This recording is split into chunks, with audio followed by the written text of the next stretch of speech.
Hola amigos, ¿qué tal? Sean ustedes bienvenidos a la entrevista. Hoy se encuentra con nosotros el profesor David Enríquez. Vamos a estar hablando sobre el tema de la reforma energética. Todo el mundo habla sobre la reforma energética, pero a veces no lo está haciendo con... sí. Es que no veo nada, tengo la luz esta enfrente, entonces no lo puedo ver ni a usted. Entonces voy de aquí a la de allá. Sí, ni siquiera había visto que había cámara ahí. Sí.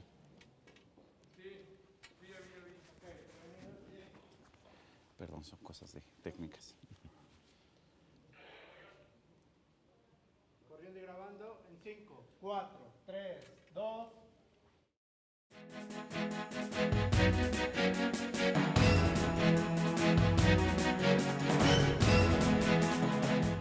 Hola amigos, ¿qué tal? Sean ustedes bienvenidos a la entrevista. Hoy vamos a estar conversando con David Enríquez. Vamos a estar hablando del tema de la reforma energética. Sin duda uno de los temas más importantes que está enfrentando nuestro país y que es una de las reformas que se piensan hacer este año es el de la reforma energética. ¿Qué significa la reforma energética? ¿Por qué es necesaria? ¿Cuáles son los elementos que hay que tener en una reforma energética que valga la pena? Son cuestionamientos que mucha gente se hace y que no necesariamente sabe cómo responder. David Enríquez, quien es licenciado en Derecho, así como maestro también en Derecho y doctor en Derecho, ha sido un especialista en materia de energía en los últimos años. Él es profesor e investigador del ITAM, así como socio en hidrocarburos de la empresa Goodrich Riquelme. Ha escrito libros sobre distintos temas, ha coordinado de hecho varios libros que tengo aquí conmigo que tratan precisamente distintos aspectos del tema energético. Para mí es un placer, David Enríquez, estar que estés con nosotros aquí en la entrevista. En primer lugar, dime, ¿por qué es necesaria una reforma energética? Bueno, me parece que cada país tiene sus momentos históricos. Creo que el caso mexicano fue natural que en los 30s, a partir de las condiciones que se tenían previamente al proceso de estatización del petróleo en México, fue natural que tuviera una transición hacia el Estado. De hecho, podemos ver fenómenos históricos en distintas jurisdicciones. Pero ese momento histórico en donde, digamos, el descubrimiento de grandes yacimientos de operación petrolera casi unitaria, ha tenido un natural agotamiento. Y ese natural agotamiento no solamente obedece a temas de gobierno corporativo, a temas sindicales, etcétera, sino obedece a aspectos tecnológicos de corte, digamos, de exploración y producción, a temas técnicos de agotamiento de las grandes reservas de lo que comúnmente conocemos como el petróleo fácil, ¿no? Entonces, ese modelo de negocio que respondió a una coyuntura histórica dada, simplemente se ha agotado y es el momento de repensar el modelo. ¿Cómo explota su petróleo México, que sé que es a través de un monopolio estatal? ¿Cómo lo hacen otros países del mundo? Yo sé que algunos tienen monopolios estatales, otros no. Danos alguna idea de cuál es el abanico de posibilidades que vemos en materia de explotación petrolera. Es muy interesante el fenómeno. En el ITAM lo hemos estudiado, en universidades en el extranjero se ha estudiado, consultorías lo han estudiado y puede ser en México un tabú el pensar en otro modelo de negocio, pero me parece que en programas como el tuyo es conveniente repensar las cosas como en página cero. No vale la pena siquiera discutirlo si nos vamos a ajustar a los tabúes, ¿no? Vamos a ver en primer lugar qué se está haciendo en el mundo. Exactamente. Nosotros hemos estudiado distintos modelos, lo que ocurrió en Noruega, lo que ocurrió en Brasil, lo que ocurrió en Malasia, etcétera.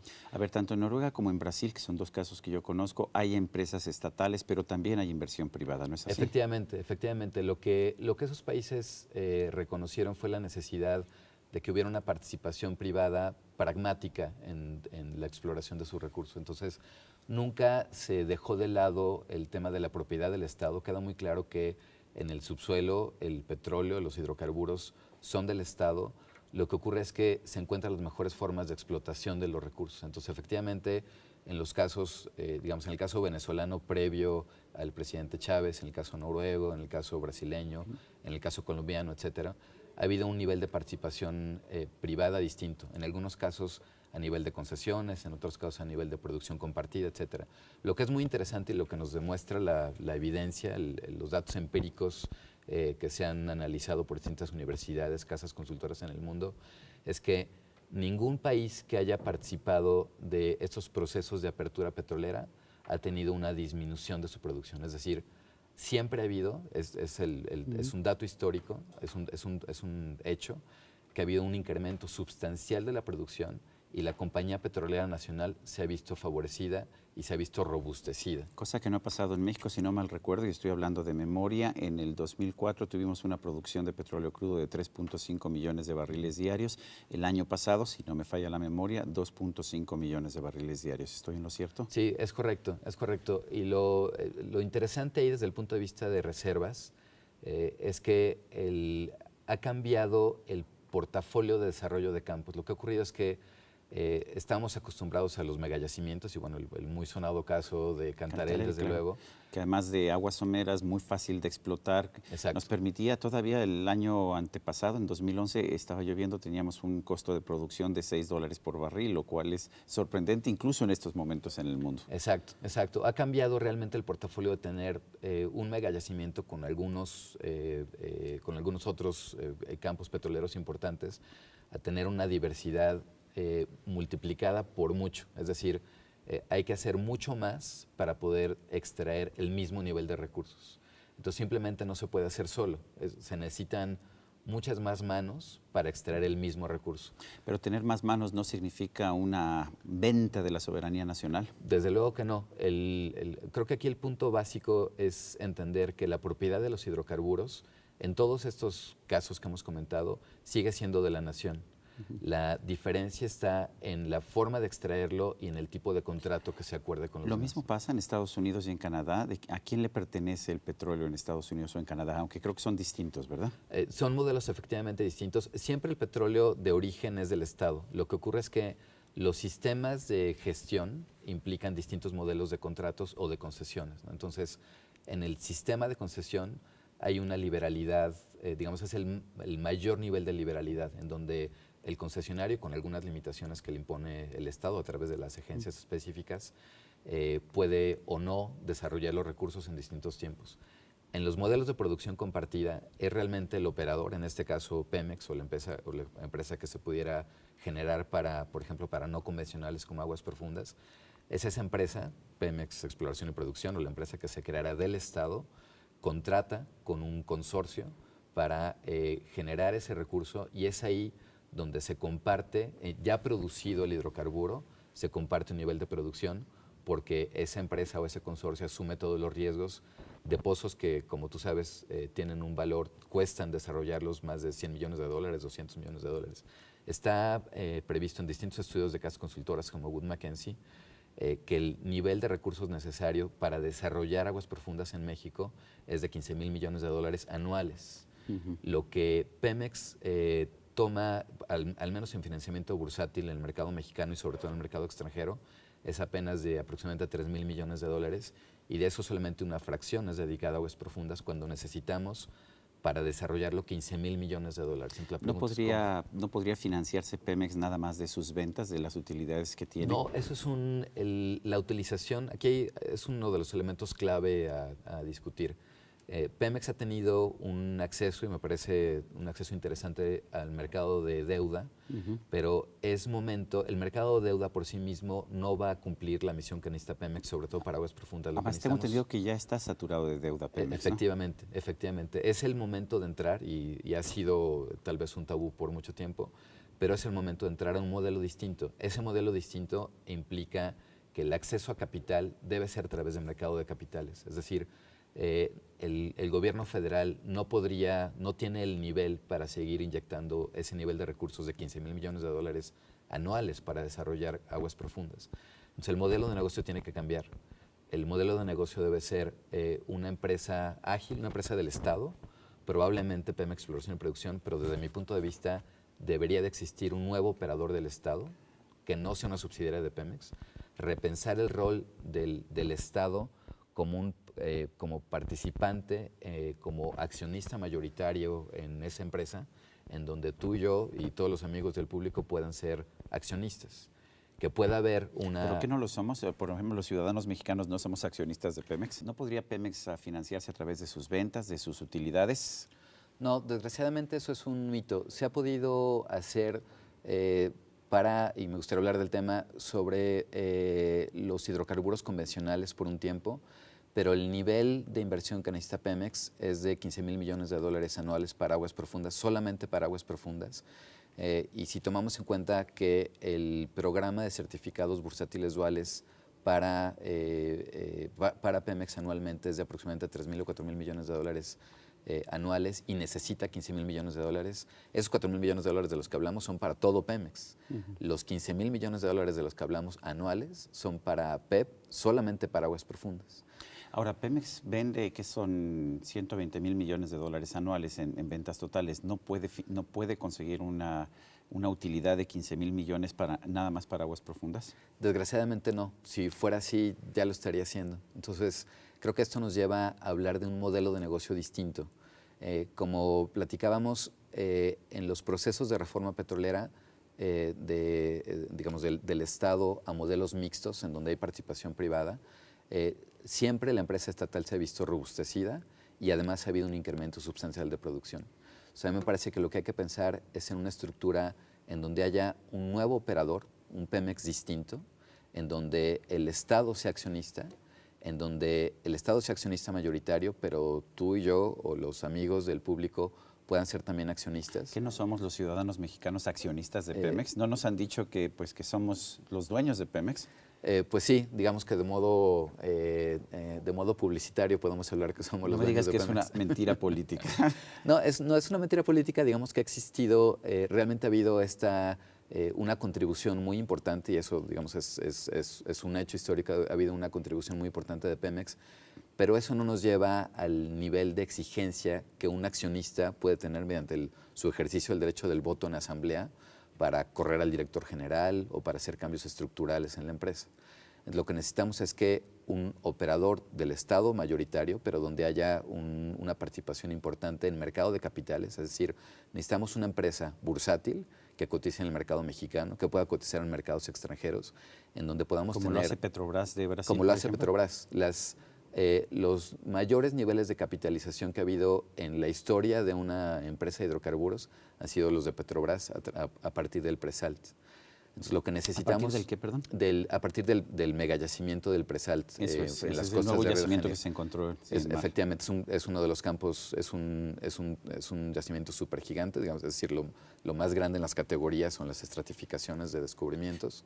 Y lo que necesitamos entonces es un modelo de mercado de capitales en donde sea una empresa de participación estatal mayoritaria, en donde seamos accionistas tú y yo y todos los demás, en donde haya un nivel de exigencia efectiva mediante el ejercicio del derecho del voto. David, mencionabas al principio de este programa que una de las circunstancias que está mandando, digamos, el mercado petrolero de estos momentos es el hecho de que se han acabado los megayacimientos fáciles de explotar. Los Cantarell ya no los vamos a tener y eso está pasando, de hecho, en otros lugares del mundo. Pero me parece que hay otra situación que está cambiando el mercado, particularmente en Norteamérica, y es que las nuevas técnicas de explotación de petróleo han permitido un aumento muy importante en la producción de los Estados Unidos, que es nuestro principal socio comercial, y hace algunas semanas veía yo las cifras de importación de petróleo crudo de Estados Unidos y han caído de 12 millones de barriles diarios a 6 millones de barriles diarios en los últimos 5 años. Esto puede cambiar las reglas del juego de forma radical, ¿no es así? Sí, efectivamente, las tecnologías, el nivel de eficiencia, en el caso de Estados Unidos particularmente el mercado de gas natural, ha tenido un impacto impresionante. Bueno, el precio del gas natural en América del Norte es de $3 por BTU y en Europa es de $15, $16. Efectivamente, ¿no? Efectivamente. Los mercados, en el caso de gas natural, los mercados son radicalmente distintos. Ahora, es muy fácil, en el mercado de hidrocarburos hay que diferenciar muy bien de qué hidrocarburos estamos hablando. Los proyectos de producción de gas natural, de shale gas, etcétera, en México, hay que tener mucho cuidado con ellos en cuanto a nivel de rentabilidad, digamos, en la forma de estructurar el modelo de negocio primero para convencionales, en la industria llamamos petróleo convencional y petróleo no convencional. Petróleo no convencional es el que utiliza por distintas características tecnológicas o por donde están los yacimientos, distintos tipos de recursos, ¿no? Entonces, el petróleo no convencional, los hidrocarburos no convencionales en México son básicamente las aguas profundas, el shale gas y el shale oil, que eso es un tipo de, digamos, de sedimentos, un tipo de estructuras geológicas con hidrocarburos dentro, y los campos de baja permeabilidad. De como ellos, Chicontepec, ¿no? como Chicontepec, efectivamente. De ellos, por mucho, los que tienen un mayor nivel, digamos, de rentabilidad son aguas profundas, ¿no? Entonces, el portafolio de inversiones de un operador petrolero, y aquí me gustaría, y tal vez sea políticamente incorrecto, me gustaría que habláramos de un nuevo operador del Estado, un nuevo operador mexicano, llámale como gustes, le podemos llamar de cualquier nombre, que sea efectivamente del Estado. ¿Por qué que no sea de Pemex? Que tal vez algunos amigos que nos vean de Pemex dirán, ¿cómo que no sea de Pemex? Pemex arrastra una serie de problemas muy serios para que esta empresa, o para este spin-off, para esta nueva empresa, pueda tener el nivel atractivo para que tú y yo y extranjeros podamos entrar como accionistas. ¿Cuáles son los Por problemas? ejemplo, uno de ellos es el pasivo laboral. Enorme, sí. El pasivo laboral es de más de 40,000 millones de dólares. Eso aunado a todos los temas de, digamos, de gobierno corporativo, de estructura sindical, etcétera, etcétera, hacen que este nuevo operador no pueda nacer de modo ligero, ¿no? Digamos, no pueda entrar directamente a operar como operan las demás petroleras. Lo que necesitamos es que como sea... la diferencia entre una aerolínea tradicional y una de bajo costo, que las de bajo costo entraron pues mucho más ligeras de equipaje y resultaron mucho más rentables. Exactamente ese es el punto. O sea, en ningún momento esperaríamos que los hidrocarburos dejaran de pertenecer a la nación. La idea es que el Estado mismo constituya un nuevo operador petrolero que tenga las asignaciones para aguas profundas, que tenga las asignaciones petroleras de aguas profundas. Ese nuevo operador petrolero, que le podemos llamar como nos guste, estará a la frontera digamos, de este tipo de recursos no convencionales. Que ese operador petrolero cotice en bolsa, que el accionista mayoritario sea el Estado, que pueda cotizar en distintos mercados para que se capitalice para tener estos 15,000 millones de dólares. Y el siguiente tema central es que pueda contratar como necesite contratar. Entonces, ¿cómo necesita contratar? Pues en aguas profundas, la forma de contratación a nivel mundial se llama producción compartida. Me tocó estudiar algunas gráficas de casas consultoras de universidades en donde analizaban una comparación del 2005 al 2011 a partir de las unidades de perforación, y se ve en el 2005 cómo había solamente 4 o 5 países que estaban desarrollando aguas profundas de modo más o menos importante. Hoy en día, todos los países que tienen algún nivel de recursos en aguas profundas lo están desarrollando. O sea, eso ha hecho incluso Cuba, ¿verdad? Y además con producción compartida. Efectivamente. O sea que para Cuba no ha sido romper un tabú el tener producción compartida, cosa que en México sí es. Efectivamente. Resultamos más... Somos los más conservadores del mundo, pero conservadores de un modo irrisorio, porque ese nivel de conservadurismo y como de apego a un modelo de negocio ya caduco ha hecho que nuestra producción esté cayendo y que vaya a seguir cayendo si no hacemos algo al respecto, porque además el tiempo de maduración en aguas profundas de un proyecto es de 7 a 9 años. Entonces, lo que necesitamos es un modelo que se lleve internacionalmente, que nos permita atraer a los consorcios, porque es un mito pensar, desde luego lo podría hacer Pemex solito. El punto es que si no le damos a Pemex los recursos necesarios, esos 15,000 millones de dólares, ese nivel tecnológico, ese nivel de capacitación, etcétera, lo va a hacer, pero no lo va a hacer en 8 años, lo va a hacer en 25, en 30 o en 40 años, cuando lo necesitamos pues ya para nuestra... En 25 o 30 años es muy probable que estemos ya importando petróleo crudo de Estados Unidos. Es altísimamente probable. Vamos a hacer una pausa, estamos en la entrevista, estamos conversando con David Enríquez, él es profesor del ITAM, es también socio en hidrocarburos en la empresa Goodrich Riquelme. Estamos hablando de la posible reforma energética y petrolera en particular en nuestro país.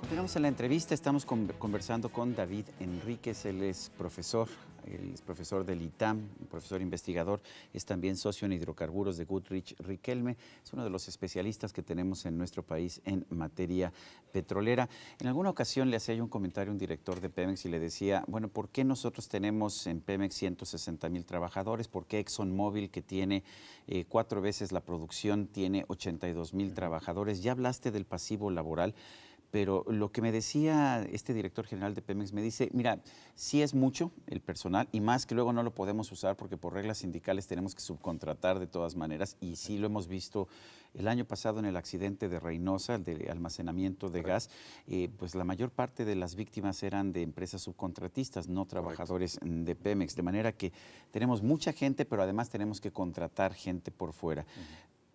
Pero lo que me decía el director general de Pemex de ese entonces es que no es relevante en un mercado tan rentable como el petrolero, puedes tener mucha gente y no te va a afectar. ¿Es cierto eso? Mira, en alguna ocasión comentaba con un amigo petrolero, me decía, mira, el principal negocio lícito del mundo es el petrolero. El segundo negocio lícito del mundo es el negocio petrolero mal llevado. Es decir, efectivamente, los niveles de retorno en la industria petrolera son los más altos del mundo. Bueno, en el caso de México, si el petróleo nos cuesta producir $6 y lo vendemos a $100, el margen es enorme. Pero cuando yo veo los estados de resultados de Pemex, veo que petróleo crudo gana muchísimo dinero, pero veo que refinación pierde, veo que petroquímica pierde, y no de un año, que llevan muchos años perdiendo Efectivamente, dinero. cuando uno analiza, y de hecho hay distintos estudios sobre los subsidiarios de Pemex, sobre PGPB, sobre digamos, las áreas de refinación, todos los temas de conducción, etcétera, o sea, lo que llamamos el midstream, el downstream en la industria del petróleo. Los márgenes ahí son ínfimos. Los márgenes en cualquier país. La gente no lo cree, porque si yo platico con gente de izquierda, me dice, no, es que como cuesta más cara la gasolina, como ya está refinada, tiene que tener mayor margen. Y sin embargo, le digo, lo que me dicen los petroleros es que el margen de gasolina es de centavos y el margen del petróleo crudo es de muchísimos dólares. Exactamente. No hay nivel de comparación. Es como si estuviéramos hablando, no sé, de una casa de 2 pisos y de un rascacielos de 300 pisos. No hay margen de comparación, son cosas absolutamente distintas. Entonces, ¿el negocio de la gasolina sí es un negocio de centavos? Es un negocio de centavos, efectivamente. Si no es que de números rojos, pero en todo caso es de centavos. Comparado con incluso en la exploración y producción, el negocio del gas es muy distinto al negocio del crudo. Eso sí lo entiendo. A ver, déjame regresar al negocio de gasolina para no perdernos entre tantos negocios que puede haber. Me decían, por ejemplo, ahora con la nueva refinería de Tula, que va avanzando lentamente, pero que se está haciendo el proyecto ejecutivo, que me dicen que es lo más complicado. Pero lo que me dicen los especialistas en la materia de refinación de gasolina es que nos hubiera salido mucho más barato y hubiéramos podido empezar a producir mucho antes si hubiéramos comprado alguna de las varias refinerías que en Estados Unidos están en estos momentos de remate, porque el negocio no funciona. Absolutamente cierto. Hay, si no recuerdo mal, de acuerdo a un último estudio, hay como 6 refinerías en Estados Unidos que están en venta, que nos habrían salido seguramente a menos de la mitad del costo del que saldrá Tula. Entonces, hay una serie de decisiones de carácter político en donde no se toma en cuenta realmente las decisiones de una empresa. O sea, ahí nos damos cuenta. ¿Pero qué le dices a un Andrés Manuel López Obrador que te dice que no, que el negocio está en producir menos petróleo crudo, exportar menos petróleo crudo y producir más gasolina? Pues que está equivocado. O sea, las cifras no te dan para eso. No, está absolutamente equivocado, no es así. O sea, la rentabilidad en la industria de los hidrocarburos está en el crudo. Los márgenes del crudo son incomparables a cualquier otro negocio del modelo petrolero. Entonces, no y eso hay ha sido duda. por el monopolio de la OPEP durante tantos años, que generó, digamos, un nivel de precios que incluso se podría llegar a desplomar en determinadas circunstancias. Sí, bueno, hay estudios, de nuevo, de consultores internacionales en donde se ha medido el nivel de especulación derivado de digamos, de este ordenamiento del mercado de carácter de cartel, ¿no? Como efectivamente es el caso de la OPEP. Y se cree que aproximadamente de un 15 a un 25-30% es especulación, es los mercados de futuros, etcétera, etcétera, etcétera, más esta característica de cartel. Pero en cualquier caso, digamos, el nivel de renta petrolera, el nivel de tasa interna de retorno de hidrocarburos, específicamente de petróleo, de crudo, es muy distinto a cualquier otro aspecto del negocio petrolero. Entonces, es muy claro que si lo que queremos es renta petrolera para poder generar obra pública, etcétera, para retornos para el Estado y para los inversionistas, para los socios, para los accionistas en esa nueva operación. Que seríamos los ciudadanos mexicanos. Que seríamos los ciudadanos mexicanos, caso, y quien guste, y quien guste. Claro. O sea, es el momento de verlo, esa participación del Estado. Digamos que el Estado tenga el 51%, pues Pero no es una ingresos venta, no es una venta de la soberanía permitir que haya accionistas privados. en lo absoluto, permitir que haya accionistas privados en ese nuevo operador va justamente a permitir que haya el nivel de capitalización, esos 15,000 millones de dólares, para poder traer junto con los consorcios, las empresas que participen en producción compartida, es justamente lo que nos va a permitir desarrollar aguas profundas entre otros proyectos. Entonces, es lo que nos va a fortalecer la soberanía porque nos va a permitir tener más petróleo exacto, y mayor renta para los mexicanos. Efectivamente. Lo que no, si no lo hacemos así, es un callejón sin salida. Lo único que nos va a posibilitar realmente tener acceso a esos 15,000 millones de dólares, porque si no que nos diga alguien de dónde, quién nos va a aportar los 15,000 millones de dólares. Tiene que venir de un nuevo modelo de negocio, de repensar la industria petrolera de exploración y producción. Y es muy importante tomar en cuenta lo que digan los petroleros, lo que diga la gente en Pemex Exploración y Producción hay gente muy brillante en las áreas de planeación, de nuevos modelos de negocio, etcétera, hay gente muy brillante. Lo que pasó en la reforma del 2008, me parece que fue muy triste, es que a Pemex se le puso en un rincón y se le dijo, a ver, nosotros te vamos a dictar lo que tienes que hacer. Y no se tomó en cuenta esa sabiduría y experiencia que hay dentro de Pemex. ¿Tuvo consecuencias positivas esa reforma del 2008 o como mucha gente dice fue una reforma realmente de artificio? Mira, yo lo he vivido, como comentamos antes de la entrevista, me tocó participar en los foros del Senado y después en Goodrich me ha tocado participar en todo ese proceso de Campos Maduros representando una de las empresas que ha tenido, pues que tiene el mayor nivel de Campos Maduros, para que la gente sepa, son estos campos que se operaban antes, que se dejaron de operar porque ya no eran rentables, porque eran pequeños. No son rentables para Pemex, que ya no tiene dinero para meterles, pero sí para un operador pequeño, ¿no? Efectivamente, y siguen aportando barriles, ¿no? Siguen aportando una buena, de hecho un 5% de las reservas del país están justamente en Campos Maduros. Ahí hubo una apertura. Ahí hubo una apertura, hubo un sistema de contratos incentivados en donde hay un determinado, una participación, una compensación por barril entregado. O sea, aquí el entregable, digamos, ya no es el servicio como era antes, sino el petróleo, ¿no? El barril de petróleo. Y contra ese barril de petróleo se te paga. Entonces, ese modelo creo que ha sido exitoso, pero para ese tipo de campos. Para los campos maduros. Lo que ocurre es que ese modelo de negocio no puede operar para algo tan grande como aguas profundas, en donde el esquema internacional, por el nivel de riesgo, es justamente de producción compartida, entre otros contratos asociativos, etcétera.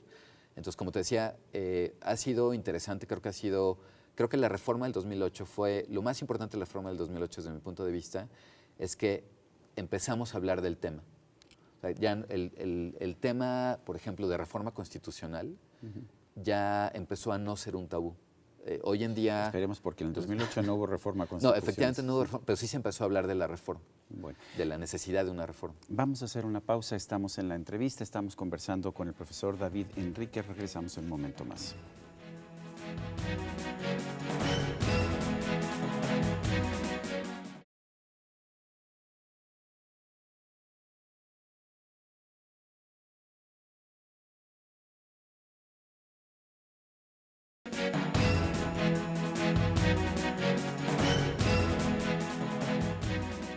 David Enríquez, ¿cuál sería la parte indispensable de una verdadera reforma energética y petrolera, para ser precisos?